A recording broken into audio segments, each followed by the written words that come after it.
Avatar Meher బాబా key జై. బాబా నేనిందాకలే అనుకుంటున్నాను. బాబా అసలేంటి వర్కు? మనమెప్పుడు ఎక్స్‌పెక్ట్ చేయలేం, ప్రిడిక్ట్ చేయలేం అసలు బాబా వర్కేంటి అని. చిన్నప్పుడంతా నా చేత పాటలు పాడించారు. డాన్స్ కూడా చేసేదాన్ని. ఇప్పుడు శ్రీకాకుళం సెంటర్‌లో పాటలు పాడుతున్నాను.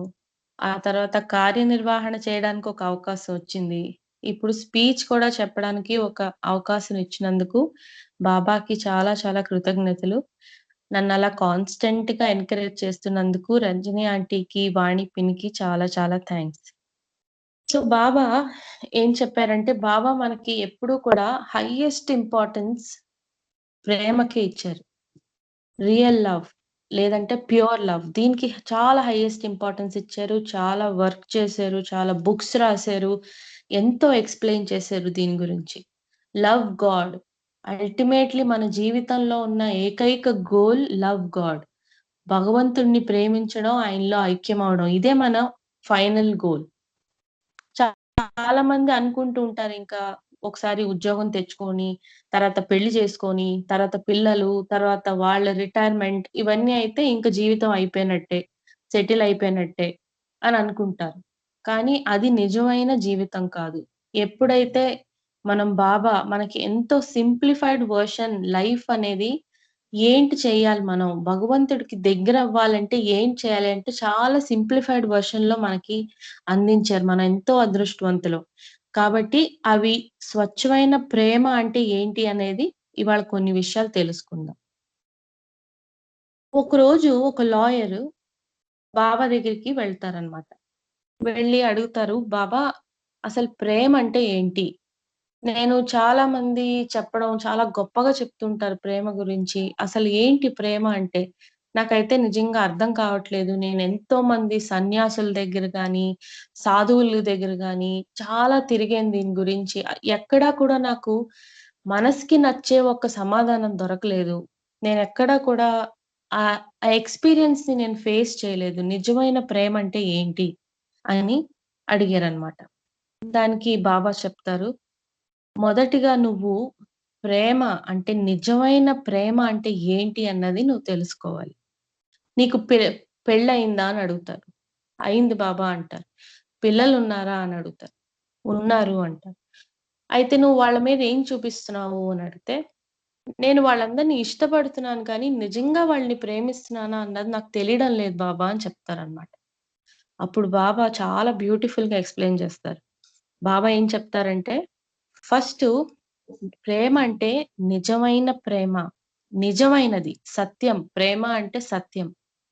తర్వాత ఎటువంటి సెల్ఫిష్ ఫీలింగ్స్ ఉండదు. స్వార్థమైన ఆలోచనలు గాని, స్వార్థమైన భావనలు గాని ఉండదు. అది సెల్ఫిష్ ఫీలింగ్స్ లేనిదే నిజమైన ప్రేమ. నాది, ఇది నాది, అది నాది, అది నాది కాబట్టి నేను నీకివ్వను. అలాంటి సెల్ఫిష్ ఫీలింగ్ లేనిది నిజమైన ప్రేమ. తర్వాత కంప్లీట్ యాబ్సెన్స్. ఎప్పుడూ కూడా స్వార్థం అనేది ఉండకూడదు. స్వార్థం అనేది ఎప్పుడైతే కంప్లీట్‌గా జీరో అయిపోతుందో, అప్పుడు అది నిజమైన ప్రేమ. అదే స్వచ్ఛమైన ప్రేమ అని బావ చెప్తారనమాట. చాలా బ్యూటిఫుల్‌గా ఎక్స్‌ప్లెయిన్ చేశారు. ఈరోజు ఇది చదివిన తర్వాత నాకు కూడా కొన్ని సందేహాలన్నీ క్లియర్ అయ్యాయన్నమాట. ఇంకోసారి ఏమవుతుందంటే, సరోష్ ఇరానీ అని ఒక చాలా క్లోజ్ డిసైపుల్ బాబాకి. అతను మెట్రిక్యులేషన్ ఫినిష్ చేస్తారు. అయిన తర్వాత బాబా అడుగుతారనమాట. "ఇక మీద నువ్వేం చేద్దాం అనుకుంటున్నావు? ఏంటి నీ ప్లాన్స్" అంటే, "ఏముంది బాబా నెక్స్ట్ కాలేజ్‌కెళ్తాను. ఆ తర్వాత బిజినెస్ చేస్తాను" అని చెప్తారాయన. చెప్తే అప్పుడు బాబా అంటారట, "ఇవన్నీ వదిలేసి నా దగ్గరికొచ్చి నేను నిన్ను ఒక మహారాజుని చేస్తాను" అని చెప్తారనమాట బాబా. చెప్తే ఆయన ఒక్క క్షణం కూడా ఆలోచించకుండా బాబా చెప్పింది బాబా చెప్పారు నన్నొచ్చిమని అని చెప్పేసి ఆయన వెళ్ళిపోతారు. వెళ్ళిపోతే బాబా చెప్తారు, "నువ్వింకా ఆటోమొబైల్ ఇంజినీరింగ్ చెయ్యి" అని చెప్పి ఒక 2 నియమాలు అతనికి చెప్పి బాబా నాసిక్ వెళ్ళిపోతారనమాట. ఏంటా 2 నియమాలంటే, ఒకటి నన్నెప్పుడు కాన్స్టెంట్‌గా నన్ను తలుస్తూ ఉండాలి. నన్ను మనస్ఫూర్తిగా ప్రేమించాలి. అది ఫస్ట్ నియమం. సెకండ్ ఏంటంటే, మీ భార్య మీ భార్యతో తప్ప వేరే ఎటువంటి స్త్రీలతో కూడా మీకు ఎటువంటి రిలేషన్‌షిప్స్ ఉండకూడదు. అది చెల్లి అవ్వని, ఏదైనా అవ్వని. ఏ రిలేషన్‌షిప్స్ ఉండకూడదు. ఈ 2 రూల్స్ అతనికి చెప్పి బాబా నాసిక్కెళ్ళిపోతారు. అతను ఇంజినీరింగ్ అయిపోతుంది. అయిపోతే బాబా అక్కడి నుంచి టెలిగ్రామ్ పంపిస్తారు ఇతనికి. టెలిగ్రామ్ పంపిస్తారు. ఏంటంటే, "ఇక నువ్వు బిజినెస్ స్టార్ట్ చెయి. ఆటోమొబైల్ బిజినెస్ నువ్వు స్టార్ట్ చెయి" అని బాబా అతనికి టెలిగ్రామ్ పంపిస్తారు. మరి బాబా ఆదేశం కదా! చెయ్యాలి కదా! అది బాబా చెప్పి మరీ వెళ్లారు. ఈ నియమం నేనేది చెప్తే అది చెయ్యాలి. నన్ను కాన్స్టెంట్‌గా తలుచుకోవాలి. నన్నెప్పుడు మర్చిపోకూడదు అనేసి చెప్పి మరీ వెళ్ళిన తర్వాత చెయ్యాలి. సో, అతను ఆటోమొబైల్ బిజినెస్ అనేది ఒకటి స్టార్ట్ చేస్తారు. స్టార్ట్ చేస్తే బాబా చెప్పిందేంటి? "నువ్వు నాతో వచ్చేయి. నేను నిన్ను ఒక మహారాజుని చేస్తానని" చెప్తారు బాబా. అలా చెప్పినట్టే ఆయన చాలా పెద్ద బిజినెస్ మ్యాన్ అయ్యి అహ్మద్ నగర్‌లోనే బిజినెస్ పెడతారనమాట. అక్కడ మేయర్‌గా కూడా ఆయన ఎలక్ట్ అవుతారు. సో, అంత పెద్ద స్థాయికెళ్ళినా కూడా బాబా అంటే ఎంతో గౌరవం. ఎప్పుడూ కూడా అహంకారం చూపించడం గాని ఏమి లేదు. బాబాతో చాలా హంబుల్‌గా ఉండేవారట ఆయన. కానీ ఈ ఈయన ఈ బిజినెస్‌లో అన్నిట్లో పడిపోయి ఇంకా బాబాతో అతనికి కాంటాక్ట్ చాలా తగ్గిపోతుందనమాట. తగ్గిపోతే కొన్ని రోజుల తర్వాత బాబా అతన్ని పిలుస్తారనమాట. బాబా అతన్ని పిలిస్తే ప్రతిరోజు 3 గంటలు మధ్యాహ్నం భోజనం అయ్యాక నా దగ్గరికి రావాలి అని బాబా పిలిచేవారనమాట. బాబా పిలిస్తే బాబా మెహరాబాద్ ఒస్తారనమాట దర్శనాలివ్వడానికి.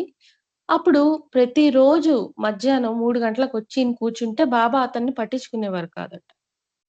అప్పుడు ఈయన చాలా బాధపడేవారట. ఏంటి బాబావే పిలిచారు, పిలిచి నేనొచ్చాను. వచ్చిన తర్వాత ఏంటసలు బాబా నా గురించి అసలు పట్టించుకోవట్లేదు అని ఎంతో బాధపడతారనమాట ఆయన. అప్పుడు ఆయనెళ్లి ఇంకా తట్టుకోలేక ఇంకా ఆ బాధని ఇంక దిగమింగుకోలేక బాబా దగ్గరికెళ్లి, "బాబా ఏంటిది ఇలా పిలిచావు, నన్ను పట్టించుకోవట్లేదు" అని చెప్తే, "నువ్వు ఇన్ని సంవత్సరాలయ్యి నన్ను ఒక్కసారైనా నాసిక్‌లో ఉన్నాను కదా! ఒక్కసారైనా నన్ను చూడ్డానికొచ్చావా? నేనెంత పడుంటాను. ఇప్పుడైనా నీకు అర్థమవుతున్నదా?" అని బాబా చెప్పారనమాట. "నేను నీ కోసం ఎంత తాపత్రయపడేవాడినో తెలుసా? ఒక్కసారైనా నువ్వు వస్తావేమో అని నేను ఎదురు చూసానని" బాబా అనగానే ఆయన గుండెలు పగిలేలాగా ఏడుస్తాడనమాట. చాలా బాధపడిపోతారనమాట. బాధపడిపోయి బాబా ఇంకొక మాటంటారు. "నువ్వు నాకు దూరంగా వెళ్ళినా సరే, నేనెప్పుడూ నిన్ను వదలను. కావాలంటే నీ గుండెల మీద ఏముందో చూసుకో" అని చెప్తారనమాట. ఆయన గుండెల మీద ఇలా చూసుకుంటే బాబా మొహం ఆయనకు కనిపిస్తుందట అక్కడ. బాబా మొహం కనిపిస్తే ఆయనింకా తల పగిలేలా, రక్తం కారేలాగా అంతలాగా తల కొట్టుకొని ఏడుస్తారనమాట. ఎంత తప్పు చేశాను, అసలు బాబాకి నేను కాంటాక్ట్‌లో లేకుండా అసలు ఎందుకు ఇలా ఉన్నాను అనేసి చాలా చాలా బాధపడతాడనమాట. ఇది మన పురాణాల్లో ఉన్న ఒక సీన్‌కి చాలా దగ్గరగా ఉన్నదనమాట కంపారిజన్. ఏంటంటే హనుమంతుడు రాముడికి ఎంత పెద్ద భక్తుడో అందరికీ తెలిసిందే. హనుమంతుడు రాముడెక్కడున్నాడంటే గుండెల్ని చీల్చి ఇలా రాముడు ఇక్కడున్నాడని చూపిచ్చేవాడనమాట. అలాంటిదే ఒక సీన్ ఇక్కడ మనకి కొంచెం దగ్గర పోలికలో అనిపిస్తుందనమాట. కానీ బాబా ఎప్పుడూ కూడా సరోజ్ షిరాని అనే ఆయన నాకు హనుమంతుడు లాంటివాడు అని అనలేదు. బాబా దగ్గర ఒక పెట్ డాగ్ అంటే ఒక కుక్క ఉండేదనమాట. వారియర్ అని. ఆ వారియర్‌ని మాత్రం తను నాకు హనుమంతుడు లాంటివాడు అని చెప్పేవారట బాబా ఎప్పుడు కూడా. సో, ఇది సరోజ్ ఇరానీ గారి ఒక ఇన్సిడెంట్. అంటే దీన్ని బట్టి మనకేం తెలుస్తుందంటే, బాబా ఎప్పుడు కూడా మనని విడిచిపెట్టరు. మనమే ఈ మెటీరియలిస్టిక్ వరల్డ్‌లో మన ఉద్యోగం అని, లేకపోతే రెస్పాన్సిబిలిటీస్ అని, ఫ్యామిలీ అని, మనం అతన్ని కొన్నిసార్లు వదిలేసిన సందర్భాలున్నాయి. మనం ఆయనకి దూరం అయిపోవచ్చు కానీ, ఆయన మాత్రం ఎప్పుడు మన వెంటే ఉంటారు. మనం ఆయన్ని తలుచుకున్నా, తలుచుకోకపోయినా ఆయనెప్పుడు మనతోనే ఉంటారు. తర్వాత ఎవరైతే ఎక్కువ సఫర్ అవుతారో వాళ్ళు భగవంతుడికి దగ్గరగా ఉంటారు అని కూడా బాబా చెప్పారనమాట. ఇది సరోజ్ ఇరానీ గారి ఒక చిన్న ఇన్సిడెంట్. ఆ తర్వాత ట్రూ లవ్. స్వచ్ఛమైన ప్రేమ గురించి మనం ముందు తెలుసుకున్న ఒక లాయర్ ఇన్సిడెంట్. ఇప్పుడు ట్రూ లవ్ అనేది నిజమైన ప్రేమ అన్నది కేవలం ఒక్క రూపంలో రాదు అని కూడా బాబా చెప్పారు. కేవలం ఇలాగే ట్రూ లవ్ అంటే ఇలాగే ఉంటుంది అన్నది లేదు. అది చాలా వేరియేషన్స్ ఉంటాయి అందులో. అందులో మొదటిగా కొంతమంది మానవత్వాన్ని ప్రేమిస్తారు. మానవత్వాన్ని ప్రేమిస్తారు. వాళ్ళు ఎంతలా ప్రేమిస్తారంటే, వాళ్ళు ఇతరుల కోసం ఎటువంటి సాక్రిఫైజెస్ అయినా చేయడానికి సిద్ధంగా ఉంటారు. అది కూడా అది నిజమైన ప్రేమ. అది మానవత్వాన్ని ప్రేమించే వాళ్ళు చూపించే నిజమైన ప్రేమ. రెండోది కొందరు దేశాన్ని ఎంతగా ప్రేమిస్తారంటే, వాళ్ళ ప్రాణం పోతుంది. వాళ్ళ ఫ్యామిలీలో అందరికీ దూరం అయిపోతారు. వాళ్ళ పిల్లల్ని చూడలేరు. వాళ్ళ భార్య, తల్లి, తండ్రి ఎవరిని చూడలేము. అయినా సరే సరిహద్దుల్లో నించొని శత్రువులతో పోరాడి, నా ప్రాణం పోయినా పర్వాలేదు గానీ, నేను మా దేశం కోసం పోరాడతాను అనే ఒక ప్రేమతో వెళ్లి అక్కడ ఫైట్ చేస్తుంటారు సోల్జర్స్. వాళ్ళది కూడా నిజమైన ప్రేమ అని బావ చెప్పారు. ఆ తర్వాత స్నేహితులు. కొంతమంది స్నేహితులు బాధల్లో ఉంటే వాళ్ళు చెప్పాల్సిన అవసరం లేదు. నేనిలా బాధలో ఉన్నాను. నాకు కొంచెం హెల్ప్ చెయ్యి అని. అటువంటి సిట్యుయేషన్‌లో ఉన్నారని వీళ్ళకి తెలిసి వాళ్ళు అడగకుండానే వెళ్లి సాయం చేస్తారు. ఎప్పుడైనా ఫ్రెండ్‌షిప్ అంటే మనకి గుర్తొచ్చేది కృష్ణుడు, కుచేలుడు. కృష్ణుడు, కుచేలుడు అంటే చాలా ఫేమస్. ఎవరినడిగినా చెప్తారు. ఫ్రెండ్‌షిప్ అంటే వాళ్ళలా ఉండాలి అనేసి. సో, అటువంటి ఫ్రెండ్‌షిప్ అది ప్యూర్ లవ్. అది కూడా నిజమైన ప్రేమ. అలాంటిది నిజమైన ప్రేమ అని బాబా చెప్పారు. ఆ తర్వాత కొందరు శత్రుత్వాన్ని ఉంచుకోలేరు. అంటే ఇలాగా వాడు నాకు శత్రువు, ఈమె నాకు శత్రువు అని ఎవరు చెప్పలేరు. వాళ్ళు అలా మనశ్శాంతిగా ఉండలేరు. వాళ్ళేం జేస్తారంటే శత్రువులను కూడా మిత్రులుగా మార్చుకుంటారు. అది కూడా నిజమైన ప్రేమ. తర్వాత ఫ్యామిలీ. ఫ్యామిలీ కోసం ఫ్యామిలీ అంటే మనకి గుర్తొచ్చేది ఇద్దరే ఫస్ట్. ఫస్ట్ తల్లి. తల్లెప్పుడూ కూడా నేను కడుపు నిండా తింటాను అని అనుకోదు. తల్లెప్పుడు కూడా నా పిల్లలు కడుపు నిండా తిన్నారా? మా ఇంట్లో వాళ్ళందరూ కడుపు నిండా తిన్నారా? అనేసి తల్లెప్పుడు జూస్తుంది. అది కూడా నిస్వార్థమైన ప్రేమ. తర్వాత తండ్రి. తండ్రెప్పుడు కూడా ఏవైనా అనుభవించాలంటే లగ్జరీని ఎప్పుడు తండ్రి ఆఖరిన ఉంటాడనమాట. నేను మంచి బట్టలేసుకోకపోయినా పర్లేదు. నా పిల్లలు మంచి బట్టలేసుకోవాలి. నేను మంచి స్కూల్‌లో చదువలేకపోయినా పర్వాలేదు కానీ, నా పిల్లలు మంచి స్కూల్‌లో చదవాలి అని ఆలోచిస్తాడు తండ్రెప్పుడు. అది కూడా చాలా గొప్ప ప్రేమ అండ్ ట్రూ లవ్ అనేసి చెప్పారనమాట బాబా. సో, ఇవన్నీ ఎందుకు ఎక్స్‌ప్లెయిన్ చేశారంటే, ఇవన్నీ కూడా different forms of love. Pure love అంటే ఇలాగే ఉంటుంది అనేది లేదు. ఇవన్నీ కూడా డిఫరెంట్ ఫార్మ్స్ ఆఫ్ లవ్. ఇవన్నీ ఇవన్నిట్లో మనం కామన్‌గా చూస్తే, ఈ మానవత్వాన్ని ప్రేమించేవాళ్ళు, లేదంటే దేశం కోసం దేశాన్ని ప్రేమించేవాళ్ళు, లేదా స్నేహితుల్ని ప్రేమించేవాళ్ళు, శత్రువుల్ని ప్రేమించేవాళ్ళు, ఫ్యామిలీని ప్రేమించేవాళ్ళు, వీళ్ళందరిలో ఒక కామన్ పాయింట్ ఉంది. అదేంటంటే వాళ్ళ కోసం కాదు. వాళ్ళ కోసం ఎప్పుడు కూడా వాళ్ళు ఆలోచించుకోరు. Selfless love. అంటే ఎప్పుడు కూడా ఇతరుల కోసమే ఏదైనా చేద్దాం. ఇతరుల కోసమే మనం ఆహ్, సాక్రిఫైజెస్ చేద్దాం అనే ఉంటారు. నిస్వార్థమైన ప్రేమ అన్నమాట. అందుకు బాబా ఇవన్నీ ఎక్స్‌ప్లెయిన్ చేసి మనకి ఎంత చక్కగా చెప్పారంటే, ఎప్పుడు కూడా భగవంతుడికి దగ్గరవ్వాలంటే మనకి కొన్ని క్వాలిఫికేషన్స్ ఉంటాయి. ఫస్ట్ క్వాలిఫికేషన్ ఏంటంటే ట్రూ లవ్. ఎప్పుడు కూడా స్వార్థం అనేది ఉండకూడదు. ఎప్పుడు స్వార్థం అనేది అక్కడ ఉండదో, ఎప్పుడు స్వార్థం అనేది అక్కడ జీరో అవుతుందో, అది స్వచ్ఛమైన ప్రేమగా మారుతుందనమాట. అది మనకి భగవంతుడికి దగ్గరయ్యే ఒక గేట్ పాస్ లాంటిది. మనకి ఎంతో బాబా చాలా ఈజీగా సింప్లిఫైడ్‌గా చెప్పారనమాట. ఇంతకన్నా సింపుల్ వెర్షన్ మనకి దొరకదెక్కడ కూడా. సో, బాబా అది చెప్పారు. ప్రతి ఒక్కళ్ళకి రకరకాలుగా ఉంటాయన్నమాట. కొందరు పాటలు పాడి బాబాని ప్రేమిస్తారు. అంటే అల్టిమేట్‌గా మనం ఏం చేయాలి? బాబాని కాన్స్టెంట్‌గా మనం తలుచుకోవాలి. అది అల్టిమేట్ థింగ్. సో, కొంతమంది పాటలు పాడి ప్రేమిస్తారు. కొంతమంది డాన్స్ చేస్తారు బాబా కోసం. కొంతమంది బాబా బుక్స్ ఎక్కువ చదువుతారు. కొంతమంది ఇవేవి చేయలేని వాళ్ళు బాబావి ఎన్నో విషయాలు వింటూ ఉంటారు. లేదంటే కొంతమంది బాగా దాని గురించి మాట్లాడుతూ ఉంటారు. సో, ఇవన్నీ కూడా బాబాని ఎక్కువ తలుచుకునే డిఫరెంట్ వేస్ అన్నమాట. ప్రతి ఒక్కళ్ళకి ఒక్కొక్క విధంగా ఉంటుందన్నమాట. అందరూ ఒకేలాగా బాబాని ప్రేమించలేరు. అందరికి డిఫరెంట్ వేస్ ఉంటాయన్నమాట. సో, ఇది చూస్తే ఒక చిన్న ఎగ్జాంపుల్ నా లైఫ్‌లో కూడా ఒకటి జరిగిన ఒక చిన్న ఇన్సిడెంట్. నా ఇన్సిడెంట్ చెప్పే ముందు ఒక చిన్న స్టోరీ. ఏంటంటే అతని పేరు నాకు గుర్తులేదు అంతగా. కానీ సుబ్రహ్మణ్యం గారు అని అనుకుంటున్నాను. ఆయన ఒకసారి గురుప్రసాద్‌లో బాబా దర్శనం ఇస్తుంటే అందరూ లైన్‌లో నించొనున్నారు. పూలదండలు పట్టుకొని నించొనున్నారు. ఎవరో చెప్తారనమాట చాలా బాబా గురించి చాలా గొప్పగా చెప్తే, ఈయన దర్శనం నేను తప్పకుండా తీసుకోవాలని చెప్పి ఆయనెళ్లి లైన్‌లో నించుంటారు. లైన్‌లో నించొని అందరూ పూలదండ పట్టుకున్నారు కదా! అని ఆయన కూడా ఎళ్లి ఒక పూలమాల తీసుకొస్తారు. పూలమాల తీసుకొచ్చి అందరూ దండ వేసుకుంటే బాబా అందరికి దండలు వేసుకొని ఆలింగనం చేసుకుంటున్నారు. ఈయన మాత్రం దండ వేస్తుంటే ఆయన దండ వేయించుకోరు. దండ వేయించుకోకుండా అదని పక్కన పెట్టేస్తారనమాట. పక్కన పెట్టేస్తే ఆయన చాలా బాధపడతారు. ఇదేంటి అందరు తెచ్చిన పూలమాలేసుకొని నేను తెచ్చింది మాత్రం వేసుకోవట్లేదేంటి అని ఆయన చాలా బాధపడతారు. ఆ తర్వాత బాబా అతన్ని దగ్గరికి పిలిచి చెప్తారనమాట.